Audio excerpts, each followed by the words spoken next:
Hey guys, DPX here, and if you haven't checked it out by now, watch 20 through 11. Really, it's you gotta watch that video before you watch this. All right. Well, here it is, 10 through 1. Now, same rules apply. There is no one game per franchise rule, and the only new rule is, of course, no games from the first half of the list. Yeah, that should be a given. Alright, let's get right into the list. Now, this is how you do a reboot right. Metroid Prime is the game that Metroid turned into after an absence on the Nintendo 64. Prime makes Metroid a first-person shooter, and man does it work. Metroid Prime gives the game a bit of a darker take, but again, it works. There is Metroid on the Super Nintendo called Super Metroid that was also considered to be on this list, but Prime made the cut. Metroid Prime was a fantastic game with stunning graphics for the time and is deserving for a spot on this list. Enough said. Told you you'll see more Mario on the list. Super Mario Bros. 3 revolutionized the 2D side-scrolling platformer genre. That and tight controls along with sweet music. The first Super Mario Bros. Might have made this genre, but 3 perfected it. This also really pushed the NES to its limits. This has many power-ups introduced in it, like the raccoon that has been brought back a lot, along with the frog suit, which hasn't been brought back at all. And there are also 8 different worlds to explore. This game is a must-play for anyone. GTA was such a big franchise that more than one game almost made the list. Ultimately, however, GTA San Andreas was the pick, and the only pick from the franchise. The GTA franchise became more and more popular with 3 and Vice City, and this was the best one. There are insane storyline missions and many things to do, like roam around or fly an airplane or a jetpack. Not to mention, Samuel L. Jackson is in this game. That's enough reason, but yeah, the only reason why it ain't higher on the list is because it hasn't aged well at all. Remember in 20 through 11 when I said Chrono Trigger is the second best JRPG ever? That's because Final Fantasy VII is the best JRPG ever. Final Fantasy VII perfected that genre. It's one of the most revolutionary games ever, made with stellar cutscenes for the time, and they kind of do still hold up today, as well as the best combat system, period. Final Fantasy VII is the best JRPG, the best Square Enix game, the best PlayStation game, and one of the best games ever made. It's got nice music scores. Yeah, I haven't talked about that. It's got probably some of the best music scores ever. And look at these cutscenes. They look great. These are more the in-game graphics, but you know what I mean. The game is amazing.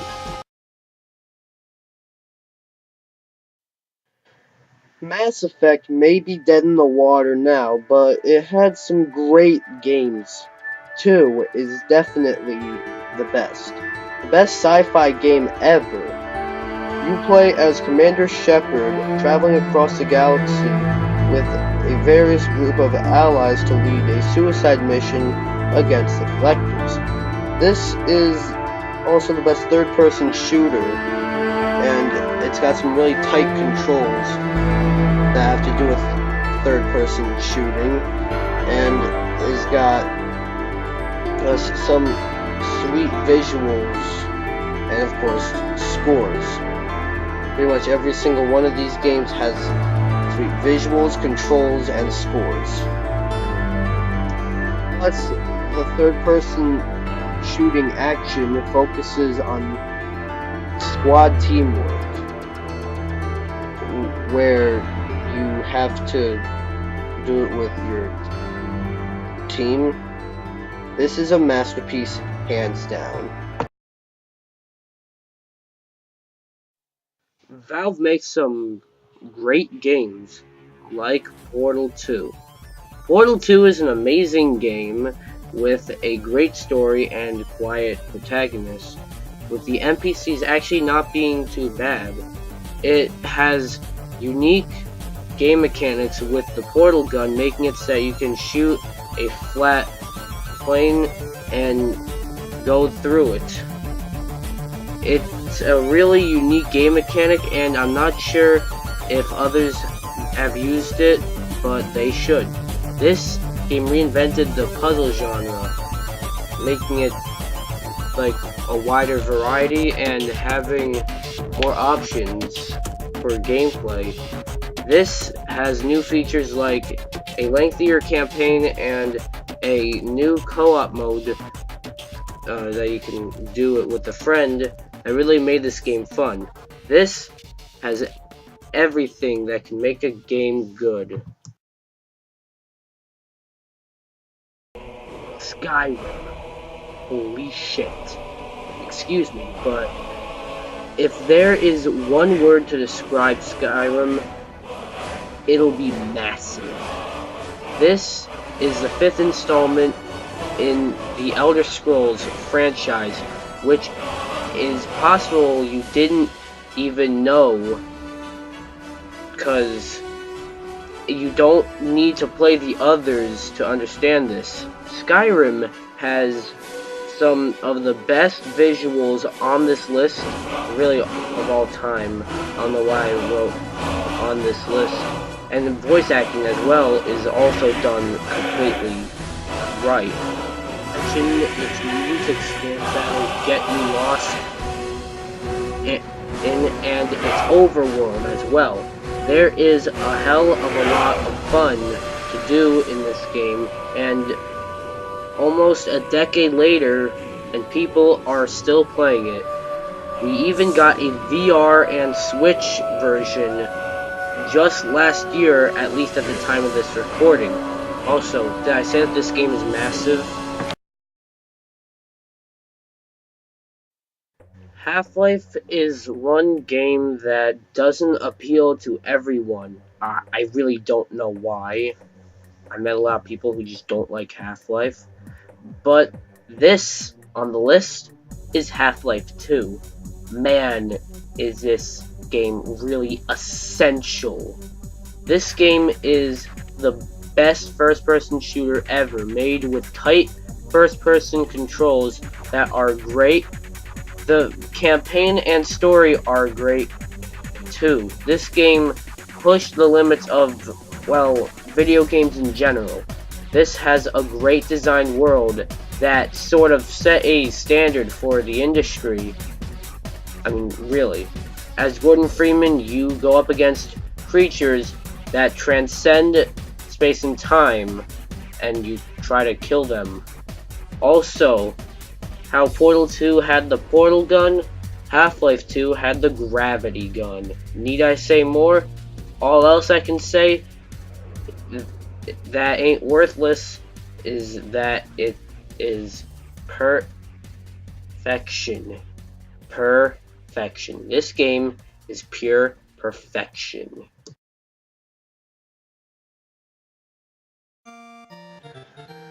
Now this is how you do a launch title.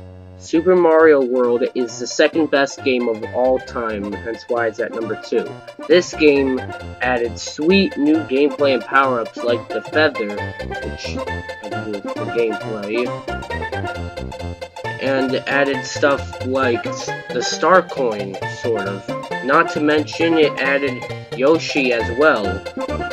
It's colorful and very charming to play like how it was back in the day.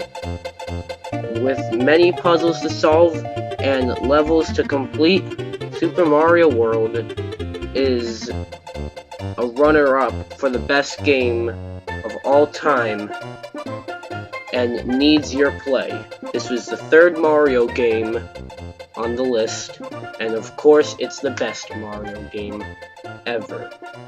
And being the best game of everything, of anything, is quite an achievement, but with Mario, it's especially an achievement because it's Mario.